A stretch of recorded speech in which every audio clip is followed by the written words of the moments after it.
thoughts early on in the DMT work, was, I did speculate, although it isn't an established, fact yet, but I did speculate, that DMT as, could increase with the stress of dying, and that if, DMT is released, or, if it's established, to be released at the time of death, then giving DMT could help people kind of, prepare for death. It could be like a dry run for death, and, they can start negotiating, some of those issues, when they're still alive. They are doing studies now with end-of-life, therapy with, psilocybin, and, some of those reports are quite positive. And when these compounds were being studied in, the 1960s, there were some encouraging, results that were, coming out, from LSD studies at, end of life, kind of work. DPT is a drug like DMT, and, that was also being given, to dying patients, and, seemed to be quite helpful. What was your role in helping volunteers with their experiences? Did you guide them, or what part did you play in that, and what kind of preparatory work was done on the volunteers before they had their experiences? Yeah, like everybody went through a relatively standardized protocol. In terms of how people found out about the study, it was through word of mouth primarily. So people would either call me or call the research nurse to kind of get, some background information. If they were still interested, I would spend some time on the telephone fleshing out in, some more detail, what their interest in the work was and what their experience, with these drugs were. I was really only interested in studying people with, previous experience using psychedelics. And if, they were still interested, I would send them a number of articles and paperwork and a description of the study that I was recruiting for at the time. Once they read over, that packet of information, if they were still interested, they would come in, for an interview. And, we would spend at least an hour, sometimes two, talking about them and their interest in the field and their, previous experience, with psychedelics. I was really only interested in, people that could handle their drugs, so to speak, because it was going to be an extremely demanding study. They're going to have all kinds of tubes and, wires attached to them. It was going to be an intense experience on DMT. It was going to be taking place in a hospital. I was quite, keen on exploring their adverse responses, to these drugs in the past and, how they managed them, those kinds of things.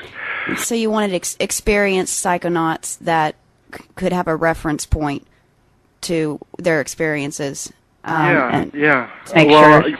Yeah, well, I was interested in, them, being able to describe their experiences, verbally in an articulate, sophisticated manner. And also, I wanted, them to be able, to know what to expect as well, that they wouldn't panic. So after that, they went through like a physical exam and some blood tests and a cardiogram. And I did, the physical exam in, the outpatient suite of the research unit. So if, they got through all of those stages of things, then they would come in, for a small dose of the drug to just, familiarize themselves, to the research environment.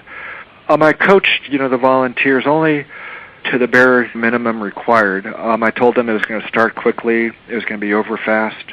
With the higher doses, they were going to experience some anxiety early on as, the effects, kicked in because they were going to be so strong and, so sudden. It was interesting, the informed consent, document that I had everybody sign. It's actually kind of comical in retrospect. You have to describe what kind of responses are to occur after, giving a drug in an experimental study.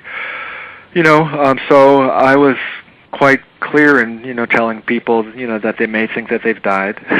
And, they may think that they've gone insane, those kinds of things. In a small, percentage of cases anyway. But other than, kind of the worst case, scenario and,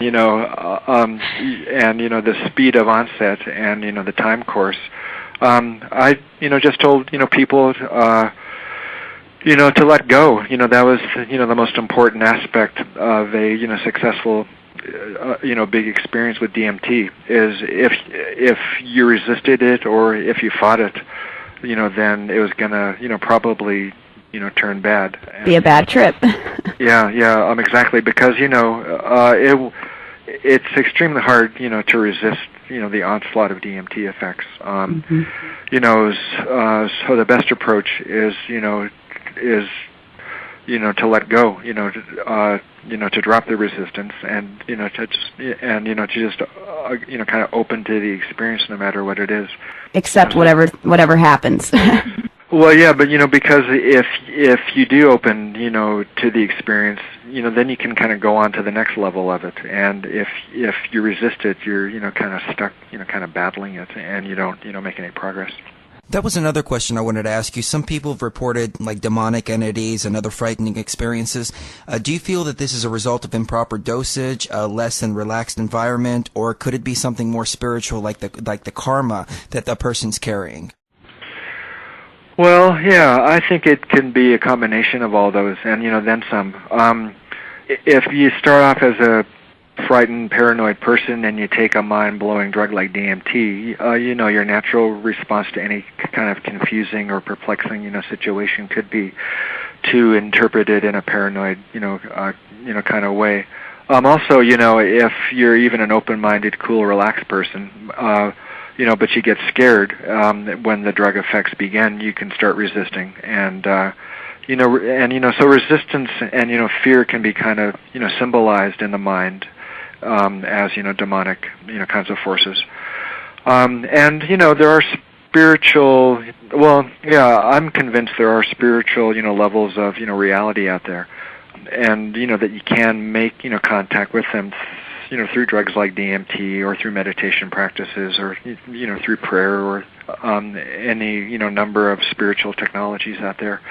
So you have to be, kind of careful what you ask for, too. If you want to open yourself up to spiritual, forces, you got to be prepared, for both the good and the bad. That's exactly right. I mean, a lot of people say that DMT shows you the duality of the universe and how there's good, there's bad, there's evil, there's good and evil. There's, light and dark. And what you see is just, what really is. And whether that's yourself or, the universe all working together, or you're going to see reality is what someone once told me. Yeah, well, I would, say that's true. Either your own reality, I guess, depending on your perspective, or the reality of the universe at a larger scale. Let's see. Back to Terence McKenna. Are you familiar with the time wave theory? And if so, can you maybe describe a little bit for the listeners what that's about? Oh gosh, I have no authority on the time wave theory. It's this weird stoned idea that Dennis and Terence came up with. Do you think? I mean, I have a hard time believing in the time wave theory, just because you can look at the I Ching and try to make stuff up as you go along all you want, but the reality is that we make the world we live in, and we can make it good or we can make it bad, and nothing's set in stone. And the time wave theory kind of argues with that. Yeah, well, it's kind of like astrology in a way, although obviously it hasn't been around as long as astrology has. But it defines a specific set of constraints, like astrology does, and like your DNA does as well, and like your environment does as well. So there are constraints out there. But I also, believe, that within, sets of constraints, we still have got, the freedom to act within those constraints. We still have that free will. Yeah, there still is, free will, but it is, confined, in a certain way, by our own biology and, perhaps external influences, like the stars and, the time wave theory of novelty and those kinds of things. Do you think that these entities that people are encountering are there to teach us something? Do you think they have a